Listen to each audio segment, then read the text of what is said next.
समुद्र जमीन से कई गुना अधिक विस्तृत है और उसके गर्भ में छिपी हुई संपदाएं भी भूतल की तुलना में बहुत ज़्यादा हैं। धरती का 70% भाग पानी में है, खुली जमीन 30% है। भगवान की विभूतियां भी बहिरंग और अंतरंग जीवन में भरी हुई है। सागर को रत्नाकर भी कहा जाता है, माने धरती पर पाई जाने वाली रत्न संपदा की अपेक्षा समुद्र में अधिक रत्न राशि है जो बाहर की आंखों से दिखाई नहीं देती। ऐसे ही हमारे भीतर भी रत्न राशि है पर बाहर की आंखों से दिखाई नहीं देती। जितनी खोज आकाश की हुई बाहर और हमारे सामने प्रस्तुत की गई, उतनी अगर समुद्र की होती तो गहरे उतरकर बहुत कुछ पाते। ऐसे ही बाह्य जीवन को संपन्न बनाने के लिए, सुविधापूर्ण बनाने के लिए भौतिक जगत की चीज़ों के संग्रह में जितनी रुचि है, उतनी अगर अपने आंतरिक दैवी संपत्ति में रुचि होती तो कितना आगे बढ़ जाते। तो जो यहाँ बैठते हैं आकर, उनकी उसमें रुचि है। घटिया स्तर का जीवन नहीं, उच्च स्तर का जीवन जीते हैं। हमारी श्रद्धा जो है वो सात्विक हो। श्रद्धा सात्विक कैसे होगी कि कर्ता सात्विक होगा तो श्रद्धा सात्विक होगी। और कर्ता सात्विक कैसे होगा, माने हम खुद सात्विक हो जाएं, कि हम एक तो अपना संग सात्विक रखें, दूसरा किताबें पढ़ें ना सत्संग की तो भी ऐसी पढ़ें कि जिनसे सत्व बढ़े, और तीसरा खान पान भी ऐसा किया जाए जिससे सत्व बढ़े। दो व्यक्ति शराब पीकर पेड़ पे जाकर बैठे और कोई जगह ही नहीं दिखी। थोड़ी देर बीती, एक आदमी ऊपर से नशे में गिरा नीचे। ऊपर जो बैठा था उसने कहा कि क्यों भैया, मुझे दुख हो रहा है, तुम गिर गए, चोट तो नहीं लगी? बोले नहीं नहीं, मैं गिरा थोड़ी हूँ, ये तो फल जब पक जाता है ना तो अपने आप नीचे आता है, मैं गिरा नहीं हूँ। मुझे तो तेरा दुख है कि तू अभी कच्चा है इसलिए तू ऊपर ही है। अब वो गिर गया है तो भी कह रहा नहीं मैं गिरा नहीं हूँ। ऐसे ही संसार में लोग इतना गिरे हुए हैं अविद्या के नशे में, उनको पता ही नहीं चलता कि हम गिरे हुए। उनको लगता है कि नहीं नहीं, हम तो बढ़िया कार में घूमते हैं, एसी कार है, बंगला भी एसी है, फ्लैट एसी है, सुगंधी शैम्पू से बाल रेशम जैसे बना के घूमते हैं, तेल भी सिर में नॉन स्टिकी लगाते हैं परफ्यूम वाला, कपड़े भी अच्छे पहनते हैं। पर भैया आखिर ये सब कब तक, आखिर ये सब कब तक? इस सच्चाई को न मानो तो भी ये सच्चाई है। गैलीलियो को बुलाया गया पोप की अदालत में। विज्ञानी गैलीलियो जो हुआ बड़ा बुद्धिमान आदमी था, उसको पोप की अदालत में बुलाया गया और उसको धमकाया गया कि क्या तुम बाइबल से ज्यादा ज्ञानी हो क्या, जो तुम ऐसा कहते हो कि पृथ्वी सूरज का चक्कर लगाती है? सूरज पृथ्वी का चक्कर लगाता है कि पृथ्वी सूरज का चक्कर लगाती है, उसकी परिक्रमा करती है? तुम उल्टा क्यों कहते हो? तुमको इसके लिए क्षमा मांगनी होगी, तुमने बाइबल की बात को काटा। गैलीलियो बड़े बुद्धिमान थे, हंसे और कहा कि आप कहो तो मैं माफी मांग लूंगा, परंतु सच्चाई तो सच्चाई रहेगी, और आप अगर बोल दोगे तो उससे कोई नियम बदल नहीं जाएगा, और पृथ्वी भी कोई चिंता नहीं करेगी इसकी, कि सूरज भी कोई चिंता नहीं करेगा कि आप कुछ उल्टा बोल रहे हो। सत्य तो सत्य रहेगा, आप कुछ भी कहो। कोपरनिकस ने दूरदर्शक यंत्र खोजा था। अब जब उसने लोगों को कहा कि मैंने ये दूरदर्शक यंत्र खोजा है, इसके द्वारा दूर की वस्तु को देख सकते हैं,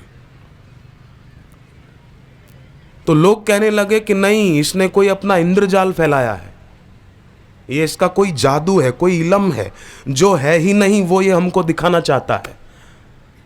अगर ऐसा कुछ होता तो उसका हमारे बाइबल में वर्णन होता। अरे तुम्हारे उसमें वर्णन नहीं है, तुम्हारा ये शास्त्र कुछ साल पहले बना, ग्रह नक्षत्र तारे उसके बाद बने क्या, जो तुम्हारी पुस्तक में उसका वर्णन होगा?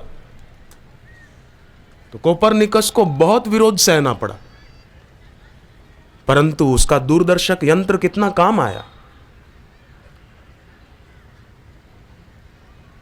आइंस्टाइन को जर्मनी छोड़ना पड़ा, अमेरिका जाना पड़ा हिटलर की दुष्टता के कारण। और जब आइंस्टाइन अमेरिका पहुंचे तो हिटलर ने, पता चला आइंस्टाइन को कि हिटलर ने 100 विज्ञानी खड़े किए हैं। क्यों खड़े किए हैं? कि आइंस्टाइन ने जो खोजें की है, जो रिसर्च की है, वो सब की सब झूठी है। आइंस्टाइन खूब हंसे ये बात सुनकर, और उन्होंने सबके सामने कहा कि अगर मेरी खोज गलत है या मैं गलत हूं तो एक विज्ञानी भी काफ़ी है मुझे गलत साबित करने के लिए, और अगर मैं गलत नहीं हूं तो 100 विज्ञानी तो क्या, दुनिया भर के विज्ञानी इकट्ठे होकर कहें कि मैं गलत हूं तो भी सत्य तो सत्य है। तो दुनिया में लोग जो बेचारे गिरे हुए हैं, मानते हैं अपने को हम बहुत बड़ा ऊंचा संपन्न जीवन जी रहे हैं, पर भाई राम विमुख संपत्ति प्रभु ताई, जाई रही पाई बिनु पाई। भगवान से, गुरु से विमुख होकर जो संपत्ति पाई वो एक दिन विपत्ति साबित होगी। तो व्यक्ति अगर सच्चाई से, श्रद्धा से चले तो सच्चाई भी उसकी रक्षा करती है, पर लोग ईश्वर से ज़्यादा बेईमानी का, झूठ का और कपट का भरोसा ज़्यादा करते हैं। जैसे ध्रुव की सौतेली माँ थी सुरुचि, ध्रुव की सगी माँ का नाम था सुनीति। सुरुचि माने घर को सजाए संवारे, खुद को सजाए संवारे, सुरुचि इसमें रुचि है, और सुनीति जो नीतिमय जीवन बिताए। तो सुरुचि ने ध्रुव को डांट दिया कि अगर तुझे बाप की गोद में बैठना है तो मेरे गर्भ से जन्म ले, पहले तपस्या कर, भगवान को राजी कर, फिर मेरे गर्भ से जन्म ले, तब पिता की गोद में बैठने को मिलेगा। अब देखो सुरुचि ने भगवान से भी ज्यादा अपने को महत्व दिया। ध्रुव को कहा पहले जा भगवान की आराधना कर, फिर मर के मेरे गर्भ से जन्म ले। अपने को ज्यादा महत्व दे दिया। सुरुचि का विनाश हुआ। उसका बेटा उत्तम भी कुबेर के यक्षों के द्वारा मारा गया। भागवत की कथा है।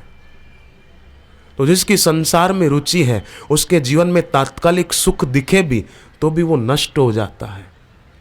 और ध्रुव को शुरुआत में कष्ट दिख रहा था, सुनीति को कष्ट दिख रहा था, पर बाद में राजा ध्रुव बने।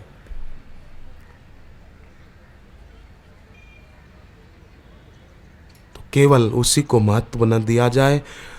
नाव पानी में रहे पर पानी नाव में ना आए, ये अच्छा है। पर लोग तो नाव में ही पानी आने देते, आने दो कोई बात नहीं, आने दो, अरे डूब जाएगी, बोले कोई बात।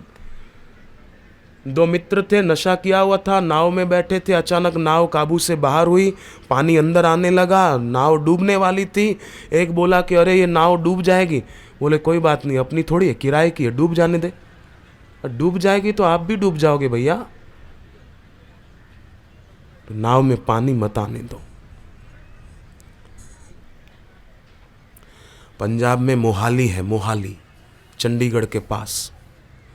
तो वहाँ के साधकों ने मुझे बताया वो गुरुदेव के जन्मदिन पर कीर्तन यात्रा निकाली, फिर सामूहिक सत्संग करने बैठे। गुरुदेव दोपहर का समय, गुरुदेव का स्वरूप जो स्टेज पर रखा था उसमें उनको एक ज्योति के दर्शन हो रहे थे। और ऐसा भी नहीं था कि पीछे कोई बल्ब था या दिया जल रहा था उसका रिफ्लेक्शन पड़ रहा था, ऐसा नहीं था। बराबर बोले 45 मिनट तक वो गुरुदेव के स्वरूप में यहाँ ललाट पर ज्योति के दर्शन होते रहे। और 45 मिनट के बाद वो ज्योति अदृश्य हो गई और सभी साधकों की भाव समाधि लग गई। किसी की आंख से आंसू बहने लगे, कोई शांत ध्यान में डूब गया, कोई जैसे बच्चा रोए फूट फूट कर, ऐसे वो रोने लगे।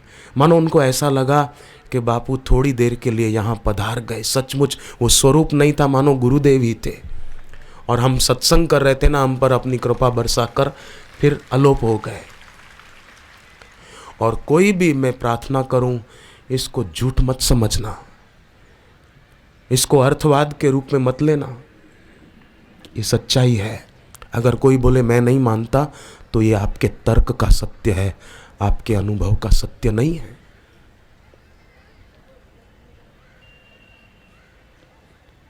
तिब्बत में एक नियम है, वहां के गुरु को जब भी गुरु पधारे तो शिष्य उनके चरणों में प्रणाम करते हैं। जब भी सुबह आए तो भी, दोपहर आए तो भी, शाम को आए तो भी, बस प्रणाम करना। जैसे ही गुरु पधारे प्रणाम करो। तो एक युवक ने किसी संत से जिज्ञासा की कि ये कैसा नियम, जब भी गुरु आए प्रणाम करो, एक बार कर दिया सुबह बस बहुत है। बोले तुम मुझसे मत पूछो, तुम करके देखो खुद, जब भी उनके दर्शन हो करके देखो, तुम खुद पाओगे कि तुमने क्या पाया है। गुरु के चरणों में झुकना माने दुनिया में सबसे ऊंचा उठना। कॉर्क की गेंद होती है ना, पानी में डालो तो वो ऊपर रहेगी, पर कॉर्क की गेंद पर चारों तरफ मिट्टी लगाकर फिर पानी में डालो तो पानी के तले में जाकर बैठ जाएगी। और ज्यों ज्यों पानी के प्रताप से उसकी मिट्टी हटती जाएगी, त्यों त्यों वो गेंद ऊपर आती जाएगी। ज्यों ज्यों मिट्टी हटती जाएगी, त्यों त्यों वो ऊपर आती जाएगी। तो ज्यों ज्यों हम अपनी अकड़ पकड़ को छोड़ते जाएंगे, त्यों त्यों हम ऊंचे उठते जाएंगे। पानी नीचे बहता है, पर पानी को गर्म करो तो वाष्प बनकर ऊपर भी उठ सकता है। संभावनाएं हैं, पर संभावनाएं वास्तविकताएं बन जाएं। अज्ञानी गुरु के पास समय न बिगाड़ा जाए, तत्वज्ञ गुरु के पास बैठकर समय सार्थक किया जाए। बाहर से साधु बन जाना बड़ा सरल है, पर हृदय में साधुता लाना बड़ा कठिन है। साधु के कपड़े तो 50-60 रुपए मीटर मिल जाते हैं, पर साधुताई बाजार में नहीं मिलती। साधुताई तो गुरु के चरणों में रहकर गुरु के निर्देशानुसार साधन करो तो जीवन में साधुताई आती है। मनमाना आचरण छोड़ने से साधुताई आती है। सात्विक अपने को बनाए तो साधुताई आती है। नीम के पत्ते को कोई शहद लगा दे और बोले कि ये मीठा हो गया अब खाओ, नहीं, कड़वा ही होगा। नीम की जड़ कड़वी है, इसलिए पत्ता कड़वा है। करता सही नहीं है, खुद ही आदमी गलत है, इसलिए उसके आचरण में भी गलत है, गलतियां हैं, स्वभाव उसका विकृत है। तो आप सभी बुद्धिमान हैं। बुद्धिमान को उपदेश नहीं दिया जाता, बुद्धिमानों को सलाह दी जाती है, या सही बात याद दिलाई जाती है कि सही बात है। और बुद्धिमान सही बात याद करके हाँ बोले ठीक है, ऐसा ही करना चाहिए। तो हम सभी साधक इस बात का खूब ख्याल रखें। गीता के 70वें अध्याय में लिखा है, सत्वानुरूपा सर्वस्य श्रद्धा भवति भारतः श्रद्धामयो अयम पुरुषो यो यच्छ्रद्ध स एव स। सभी मनुष्यों की श्रद्धा उनके अंतःकरण के अनुरूप होती है। ईश्वर का अंश जीव तो शुद्ध है, परंतु गलत संग, गलत अध्ययन, गलत विचार, गलत वायुमंडल आदि को लेकर अंतःकरण में एक गुण की प्रधानता हो जाती है, तमोगुण, रजोगुण। लहसुन खूब खाओ तो तमोगुण की प्रधानता। मीठा तीखा खूब खाओ, मीठा भी खाए तीखा भी खाए, रजोगुण की प्रधानता। फिर ऐसे लोगों के बीच में रहे, रजोगुण की प्रधानता। पर सात्विक भक्तों के संग में रहे, मेघनाथ जैसों का संग नहीं, जिनकी सोच हनुमान जी जैसी है उनका संग करे। तो ऐसे संग से क्या होगा कि हृदय में सात्विकता बढ़ेगी, और सात्विकता बढ़ेगी तो कर्ता सात्विक होगा, कर्ता सात्विक होगा तो उसकी श्रद्धा सात्विक होगी, और श्रद्धा सात्विक होगी तो गुरु के वचनों को आदर पूर्वक सुनकर मौन होकर अनंत की यात्रा पर निकल पड़ेगा। तमोगुण जो है ना, वो बांधने वाली शक्ति है। आप लहसुन खूब खाओ, देखो तमोगुण बढ़ता है कि नहीं बढ़ता है। फिर दोष और विकार भी बढ़ेंगे, बिल्कुल पक्की बात। सभी से प्रार्थना है अपनी सात्विकता की रक्षा करो। रामानुजम गणित के विद्यार्थी इंग्लैंड गए पढ़ने के लिए, विदेशी फल नहीं खाते थे, विदेशी सब्जियां नहीं खाते थे। क्यों? कि मेरी सात्विकता नष्ट न हो जाए। तो तमोगुण बांधने वाली शक्ति है। तम है नीचे की तरफ खींचने वाली शक्ति, जिसके द्वारा आदमी नरक में गिरता है, जिसको भगवान ने गीता में कहा अधो गच्छन्ति तामसा, नीचे गिरा देते हैं। हालांकि तमस थोड़ा जरूरी है, नींद तभी आएगी ना, तमोगुण होगा तभी नींद आएगी। नमक जरूरी है, सब्जी में, दाल में, चटनी में नमक जरूरी है, पर अमुक मात्रा में नमक जरूरी है। उसका मतलब ये नहीं हम मुट्ठी भर के नमक डाल दें कि नमक जरूरी है, नहीं, जितनी उसकी मात्रा है। मिर्ची जरूरी है, पर ऐसा नहीं कि मुट्ठी भर के डाल दें, जितनी जरूरत है उतनी डालो। तमस जरूरी है, हमको नींद करनी है, और उसका मतलब ये नहीं कि फिर तमोगुण हम पर हावी हो जाए। अलार्म बजे तो मन को बोले कि नहीं नहीं, मंदिर की घंटी बज रही है, अलार्म थोड़ी बज रहा है। कई लोग अलार्म सेट करके सोते हैं, मैं ऐसे लोगों को जानता हूं। अलार्म बजे, पास वाला जाग जाए पर ये नहीं जगे। तमोगुण ने मानो बांध लिया है, सुबह उठने में देर करे उसे तामसी कहते हैं। और तमस का रूप निकोटिन है, तमस का रूप निकोटिन है, निकोटिन छिपा हुआ। तामसी आदमी जो होता है ना, उसका खुराक भी ज्यादा होता है, और जो सात्विक होता है सुबह जल्दी उठता है उसका खुराक भी कम होगा। माल कोई भी दे पर पेट अपना है, ख्याल रखना चाहिए। कोई कितना ही हमको गिराने की कोशिश करे, पर हम अपनी कारपेट साफ रखें तो बाहर से जो कीचड़ वाले पैर लेकर आ रहा है वो हमारी कारपेट पर पैर रखने से पहले विचार करेगा कि इसकी कारपेट साफ है, मेरे पैर गंदे हैं, मैं इसकी कारपेट क्यों बिगाड़ूं। हमारी ही चादर खराब होगी तो कोई भी गंदे पैर लेकर आ जाएगा। हमारी चादर, हमारी कारपेट दिल की हम साफ रखें, और वो होगी गुरु की सेवा से, गुरु की उपासना से। कुछ भी हो जाए अपने हृदय को हम सात्विक बनाएं। मुझे एक आदमी ने पूछा अभी थोड़े दिन पहले कि आपको शादी करने की इच्छा कभी होती है? मेरे को पूछा उसने। मैंने कहा कि नहीं हुई है, और कभी हो ऐसा लगता भी नहीं है। बोले क्यों, कैसे? मैंने कहा कि जैसे हनुमान जी थे ना, हनुमान जी को एक बार उनकी माँ अंजना ने कहा कि हम तुम्हारी शादी करना चाहते हैं। हनुमान जी ने कहा मैं नहीं करूँगा। बोले नहीं, माँ की आज्ञा है, तुम्हारी शादी होगी, तुम्हारी वंश परंपरा चले। हनुमान जी ने कहा मेरे 5 भाई और हैं, उनकी वंश परंपरा चलेगी, मैं क्यों, मेरे को छोड़ो, 5 भाई है ना। ब्रह्मांड पुराण में वर्णन आता है कि हनुमान जी के 5 भाई और भी थे। माँ ने कहा नहीं, पर हम तुम्हारी शादी करना चाहते हैं। हनुमान जी ने कहा ठीक है, घर मैं देखूंगा। ठीक है, माँ राजी हो गई। थोड़े दिन के बाद माँ ने पूछा कोई घर देखा? बोले देखा। कौन सा घर, बता, मैं जल्दी बात चलाऊं। हनुमान जी ने कहा अयोध्या के राजा दशरथ के सुपुत्र श्री राम, उनसे तू मेरी शादी करा दे। तो माँ ने कहा 2 पुरुषों की कभी शादी होती है? बोले 2 पुरुषों की शादी की बात मैं नहीं कर रहा माँ, राम मेरे पिया, मैं राम की दुल्हनिया। तो माँ ने हंसते हुए कहा कि स्त्री की, कन्या की शादी होती है तो पति की याद में मांग में सिंदूर लगाती है, तुमको तो मांग है नहीं, तुम सिंदूर कहाँ लगाओगे? बोले माँ, कन्या तो खाली मांग में सिंदूर लगाती है, मैं पूरे शरीर पे लगा के आ जाता हूँ, तो मेरी शादी उनसे कर।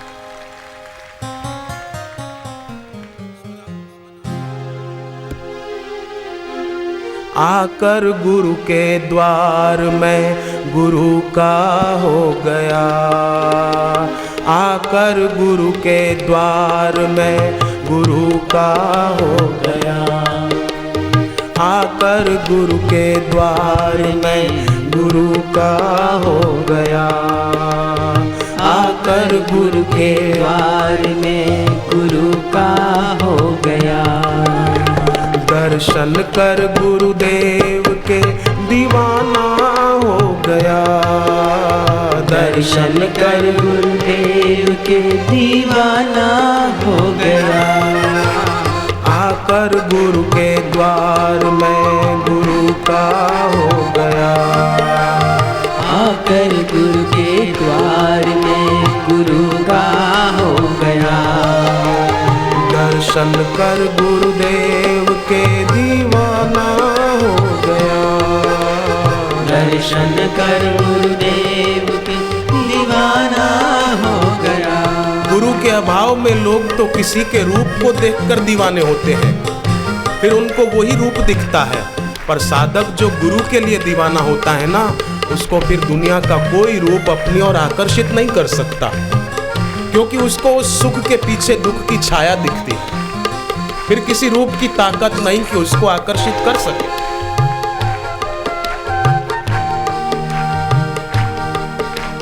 फिर दुनिया के लोगों को जहां सुख दिखता है, भक्त को सुख नहीं दिखेगा।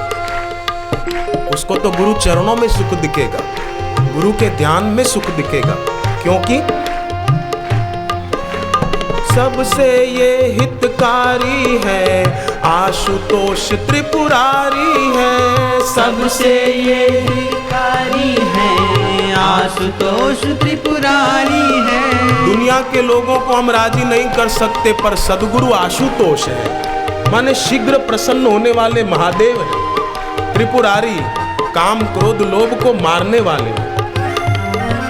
सबसे ये हितकारी है, आशुतोष त्रिपुरारी है। सबसे ये हितकारी है, आशुतोष त्रिपुरारी है। सबके मंगलकारी है, पाप पुंज भयहारी है। सबके मंगलकारी है, पाप पुंज भयहारी है।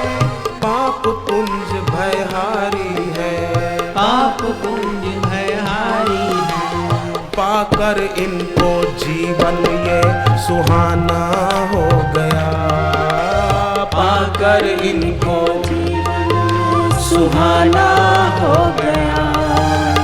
दर्शन कर गुरुदेव के दीवाना हो गया। दर्शन कर गुरुदेव के दीवाना हो गया।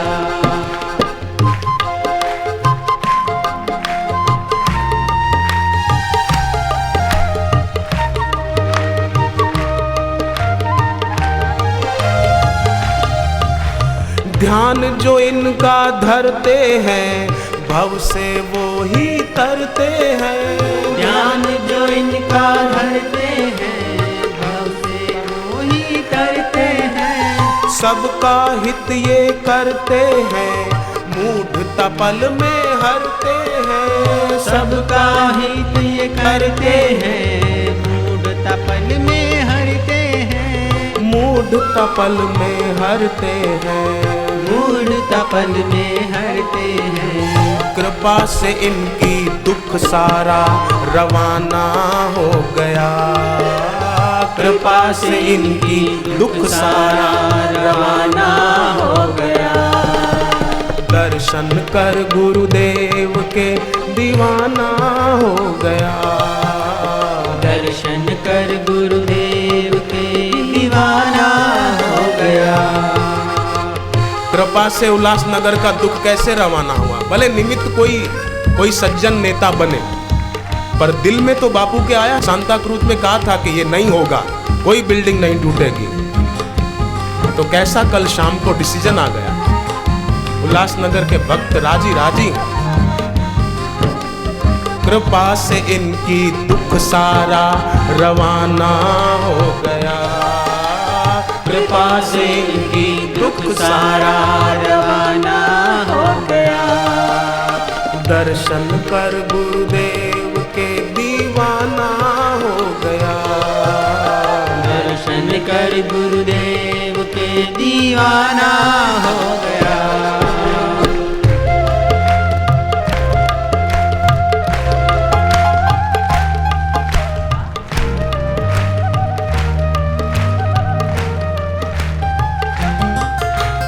इनको जब से पाया है, मिली प्रेम की छाया है। इनको जब से पाया है, मिली प्रेम की छाया है। मिट गई लौकिक माया है, मन को सुकून आया है। मिट गई लौकिक माया है, मन को सुकून आया है। मन को सुकून आया है। मन को सुकून आया है। मेरे सपनों में इनका अब आना हो गया। मेरे सपनों में इनका अब आना हो गया। दर्शन कर गुरुदेव के दीवाना हो गया।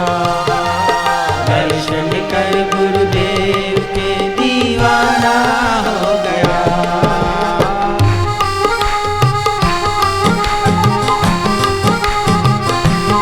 यहाँ के भक्तों की कितनी पुण्याई। अब जल्दी जल्दी इस इलाके में बापू के सत्संग होंगे ऐसा मुझे लगता है।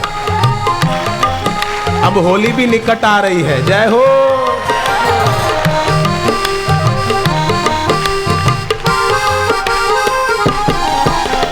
दुर्गुण दोष भगाते हैं, आत्म बोध कराते हैं।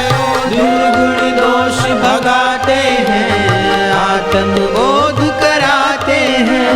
शाश्वत रंग लगाते हैं, मोह निशा से जगाते हैं। शाश्वत रंग लगाते हैं, मोह निशा से भगाते हैं। मोह निशा से जगाते हैं। मोह निशा से जगाते हैं। इनको पाकर कष्टों से अनजाना हो गया। इनको पाकर कष्टों से अनजाना हो गया। दर्शन कर गुरुदेव के दीवाना हो गया। दर्शन कर गुरुदेव के दीवाना हो गया।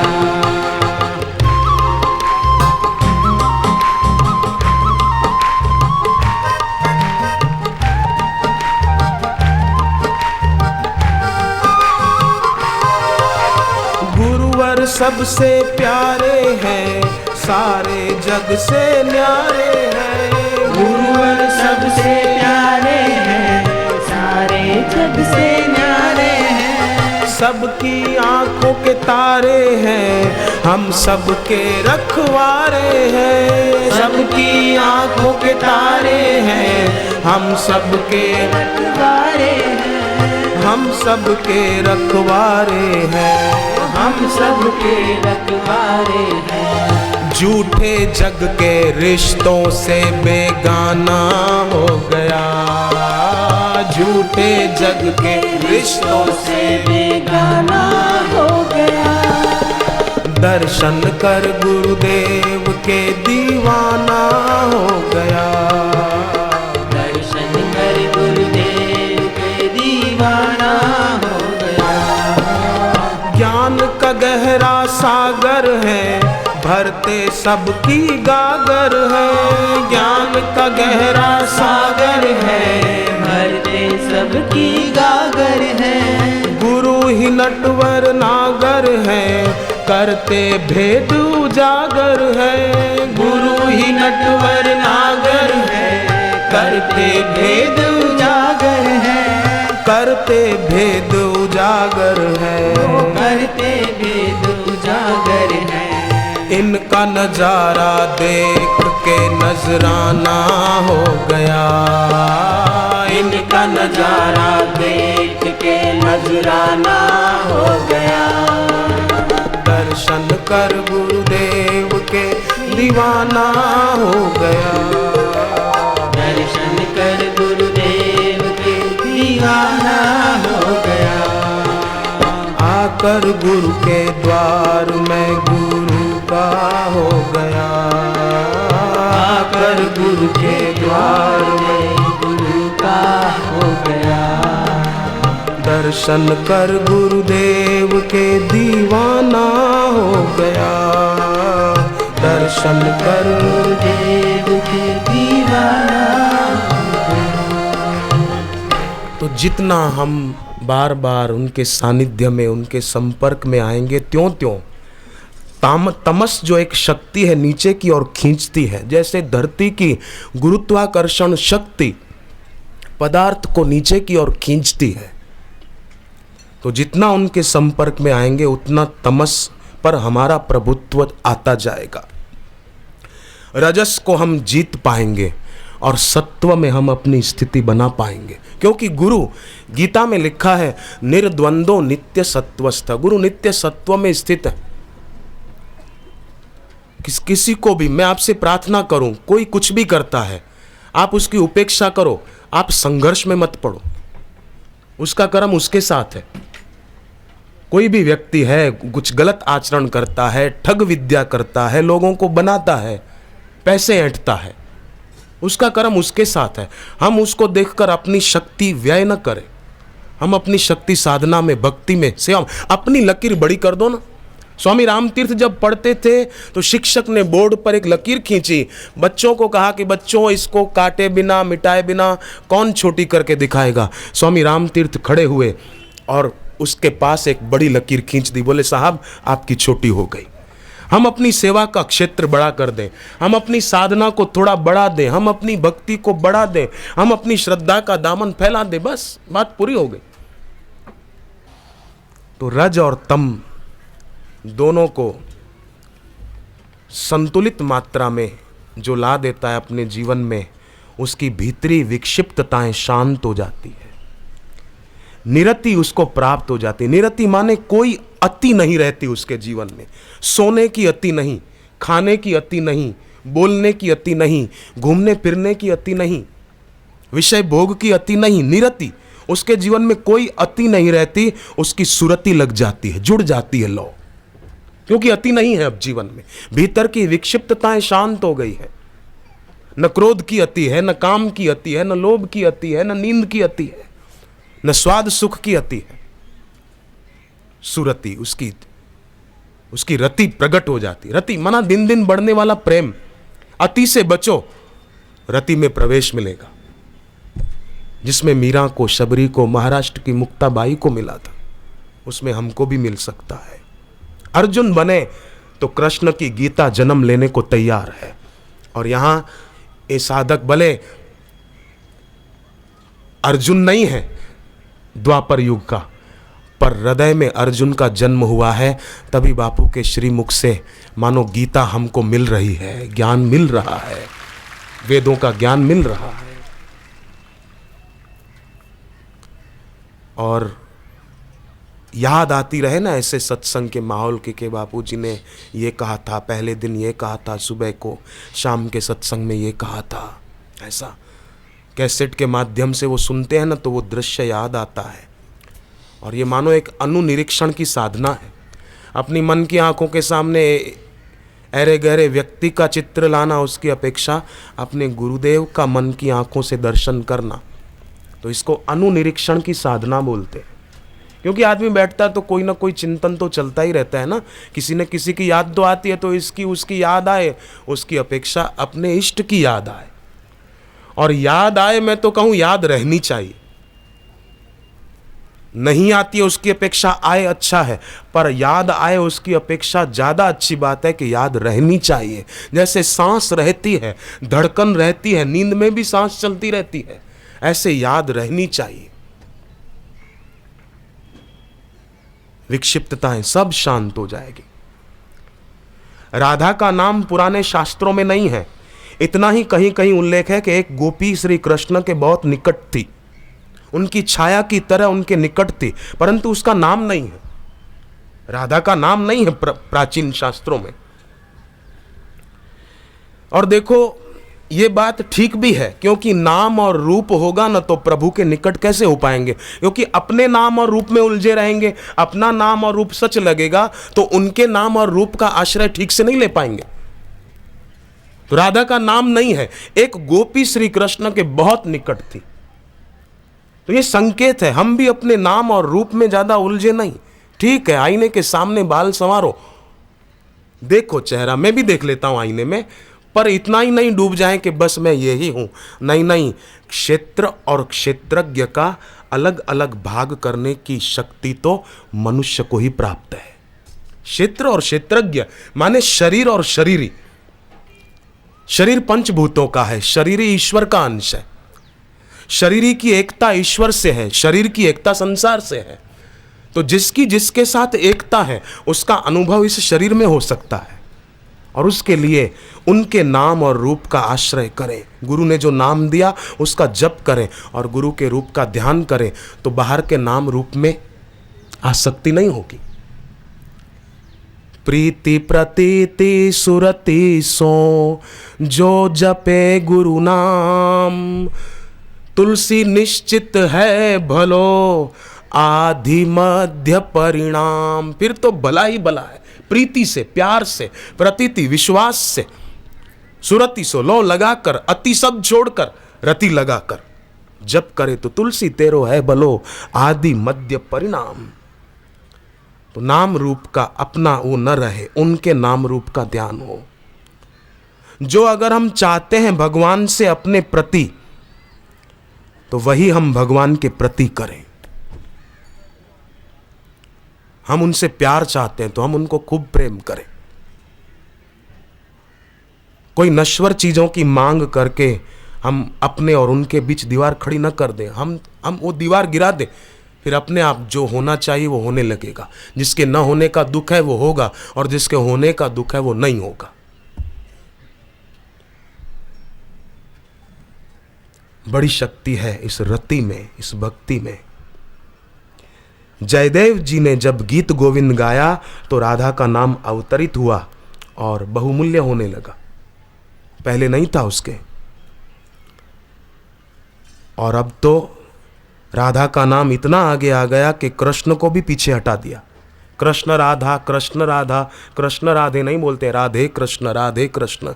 श्याम राधे नहीं करते, राधे श्याम, राधे श्याम, राधे कृष्ण, राधे कृष्ण, ऐसा लोग बोलते। भजन गाते हैं लोग, मैंने सुना है ऐसे भजन गाते। राधा का नाम कितना आगे आ गया। पहले शास्त्रों में नहीं है राधा का नाम, पर अब कितना लोग गाते हैं। मैं तो राधे राधे गाऊं शाम तेरी गलियन में, मैं तो राधे राधे गाऊं शाम तेरी गलियन में।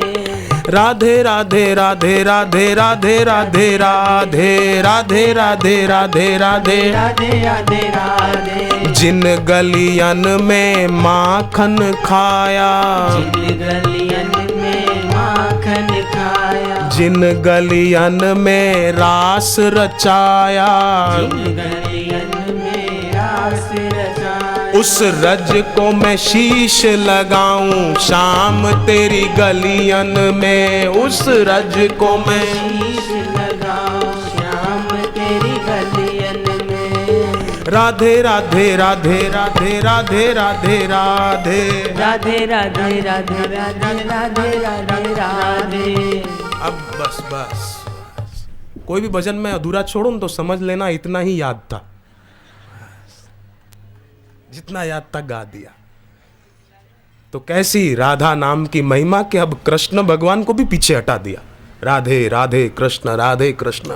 वृंदावन में जाओ तो कृष्ण भगवान का नाम दीवारों पर पढ़ने को इतना नहीं मिलेगा जितना राधे राधे पढ़ने को मिलेगा। जो वृंदावन गए हैं और देखा है तो हाथ ऊपर करो। राधे राधे कृष्ण कृष्ण देखने को नहीं मिलता इतना जितना राधे राधे दीवारों पर पढ़ने को मिलेगा।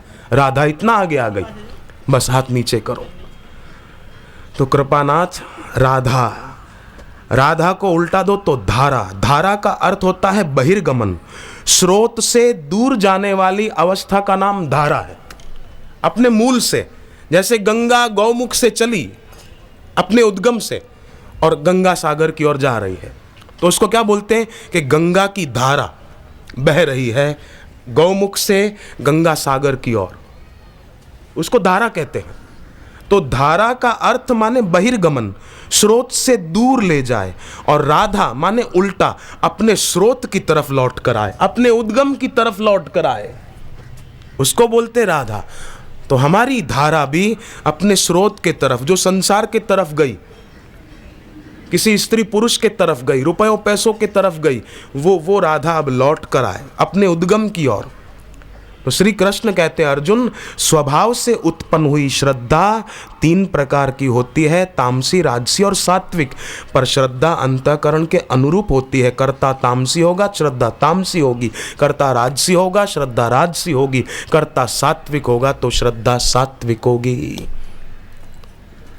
और श्रद्धा सात्विक होगी तो बस फिर तो ऐसी स्थिति प्राप्त होगी जैसी स्थिति ज्ञानेश्वर महाराज को प्राप्त हुई थी अपने गुरु निवृत्तिनाथ जी के प्रति दृढ़ गुरु भक्ति से। ऐसी एक ऊंची स्थिति प्राप्त हो सकती है। सात्विक साधक आह्लादित होगा, सात्विक साधक को विधायक रूप से आप प्रसन्न और प्रफुल्लित पाओगे, पर जो तामसी होगा वो ले भागु होगा। सात्विक साधक हर हाल में आनंदित रहेगा। राजसी व्यक्ति हो तो उसके पास बैठो तो जरा संभल कर बैठना, क्योंकि वो खुद उपद्रव से भरा है, तुमको भी उपद्रवी बना देगा। लक्ष्मण जी को तीर लगा ना मेघनाथ का, तो गिर गए, बेहोश हो गए। तो मेघनाथ आया उनको उठाकर ले जाने के लिए, पर लक्ष्मण जी उससे उठे ही नहीं। बहुत ताकत आजमाई उसने, पर लक्ष्मण को उठा नहीं पाया मेघनाथ।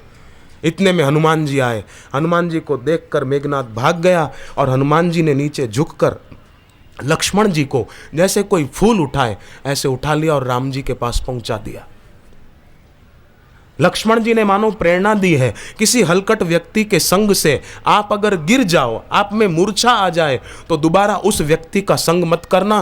फिर तो हनुमान जी जैसी जिनकी सोच हो उनका संग करना, तो वो भगवान की गोद में पहुंचा देंगे। मेघनाथ तो रावण के पास पहुंचाना चाहता था, हनुमान जी ने राम जी के पास पहुंचा दिया। जब राम राज्य हो गया तो राम जी ने लखन को पूछा कि 14 साल तुम मेरे साथ रहे, बताओ 14 साल में सबसे अच्छी यात्रा तुम्हारी कब हुई थी? तब लक्ष्मण जी ने कहा, प्रभु जब मुझे शक्ति बाण लगा था मेघनाथ का, तब जो मेरी यात्रा हुई वो सबसे अच्छी यात्रा हुई। तो राम जी ने कहा, तब तो तुम चले ही नहीं, बेहोश पड़े थे, तो यात्रा कैसे हो गई? बोले, प्रभु हनुमान जी ने मुझे अपनी गोद में उठाया और आपकी गोद में पहुंचा दिया। एक संत की गोद से भगवंत की गोद तक पहुंच गया, इससे बढ़िया यात्रा और कौन सी हो सकती है?